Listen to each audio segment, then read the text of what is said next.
So welcome to live content, and in today's audio recording I want to be talking upon a conceptual idea of the mind and body being like a machine, and more specifically the mind like a computer. Now, conceptualizing these as a model for our human body being a vehicle, electromagnetic vehicle of some complex mechanical vehicle of some kind, separates self from believing and the suffering of having this body of bacteria, etc. Not meaning it as a means of something such as being a pain or difficulty having to deal with the faculty of just having the body to look after, but to instead see it as instead of, for God's sake, my body's such a pain in the ass, instead of that, kind of perceive the mind and the body in the same way as your car, but more specifically a machine, a complex machine, computer. Now, the mind, in saying that the mind is a computer, there's a process of programs in the meaning of, you are by nature inputting information through your mind as means of a program. Now, TV programming, I'm not going to talk about that in too much depth, but I recommend those to remove themselves from such means, because the TV is another yet means of programming you to believe in a certain way, belief systems, idealisms, etc. Now, the brain has a certain three mechanical operating system. Now, there's the neocortex, the limbic system, and the reptilian brain. Now, the reptilian brain is much like our animal side, our animalistic brain, and that contains the brainstem and the cerebellum. And the limbic brain system has the hypothalamus, the amygdala, the hippocampus, most probably the pineal and the pituitary glands as well. Now, it's all just one brain, of course, but in seeing the three sections of the brain as such, you can then kind of format an idea upon. So the reptilian brain, like as I said, the more animalistic part of us, is the most primitive. Like I say, it is driven by survival, and it controls the body's vital functions of the heart rate, breathing, body temperature, and balance. It deals with sexual urges and instinctive drive.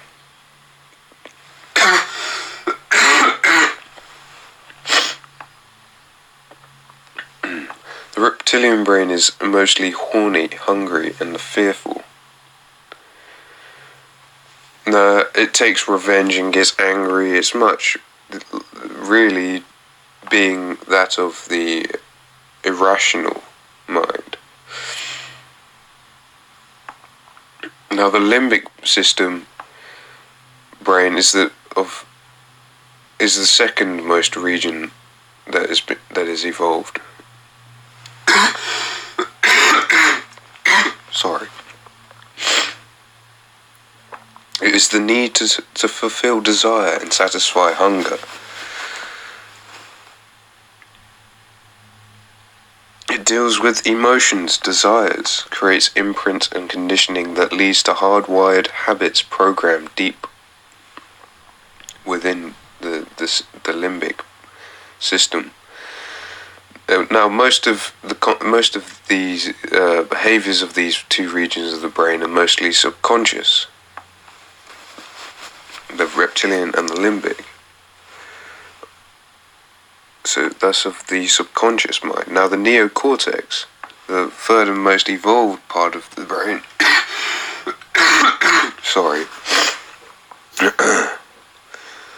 definitely is the distinguishment towards us and other animals. It is driven by the need for connection, belonging. The region that deals with reasoning, the imagination, creativity, problem solving, where the higher intellectual functions reside, and it is considered the seat of compassion and forgiveness. It oversees the rest of the brain and moderates the impulsive, instinctive responses. This main prefrontal cortex of the brain is known as the conscious mind. So,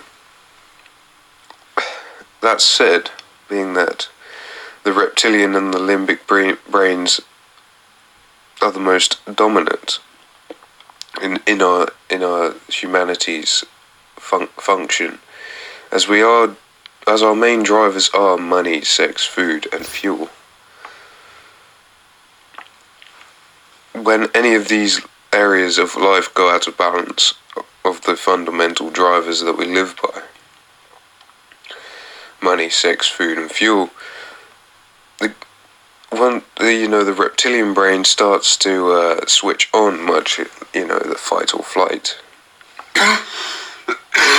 being that very irrational of decisions and actions that are taken in those states. Now, explaining that and explaining that the mind has these three operating systems, that is, the mind is like a computer, a programming, so we've been programmed since the beginning of our lives. We program ourselves through television, who, what, and that, and who we're around, and what we listen to, who we listen to, what information we bring in from the outside world. The reptilian in the Eastern culture referred to it as more or less the monkey mind. To control the monkey mind is through meditation. Now, and that's to be able to be of the control of the I say in this reference, the first brain. And then through the art of meditation, it's then observed. Your observation is through the neocortex and upon the reptilian and limbic systems. Now, to do that, and so breath work and breathing is elementary in a way of to be able to have control of the mind, you must have control of the breath. And that's where breath work comes in. That's the art of mindfulness and meditation. To allow the body to do as it must, in the way to allow the breath to come in and out, like the motion of the waves coming into the shore and coming away from the shore. In and out. The duality that keeps us alive. The body's function. So now I just saying that and this, I mainly wanted to finish upon this within talking about how the body, I've talked about the mind, now the body. Now the body, like I say, a machine. Now, we're talking about machines, we're mainly talking about automated vehicles. Like, so a car, we put the right fuel in it for it to go and perform. Now, much like a car and any other machine, it needs maintenance, it needs cleaning, it needs looking after. Now, it's a good fundamental way to conceptualize the body as being a machine, in a means of, you know, treating it as it is, to fuel, to eat healthy. The body's going to last longer. It's going to stay healthy. It's going to be in better condition. And if you just put junk food or fizzy drinks and all of this other rubbish into the body, water is about 70% of our body is made of water. So to drink water as much as possible every day is primary in the response of being human. Eating less than 3 meals a day, or consistent eating whenever felt hungry. The main thing within our tradition and habits are formed in the ways of not eating when we're hungry, but eating when it's deemed possible. We have breaks in our lives for eating, and they're called meals, and they're called set times. And so is this within a ritualistic manner, that we move across in our life, whether unconscious or conscious ritualistic practice that we do every day. One of them is go to work every day. One is get up, have a shower, brush your teeth, have some breakfast, the whole shebang. But that is, of course, how it is. But I will finalise and conclude on this, that do so in the means of referring and seeing, just in a ways, just to see and to treat the body as if it's a machine, that the body must breathe for it to work, that it needs water, that it needs healthy food of the kind of fruits, vegetables, nuts, seeds, soaked preferably, and juicing.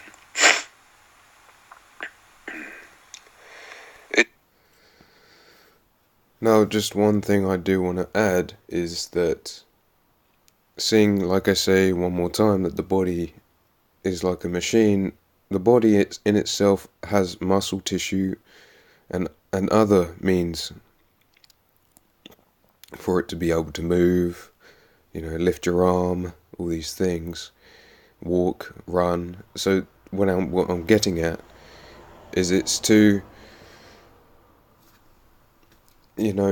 realize that if you don't use it, you're gonna lose it, and so it's ultimately quite important to exercise your body every day or every other day, just to keep the lymphatic system moving, and to keep as men, our main attribute is strength.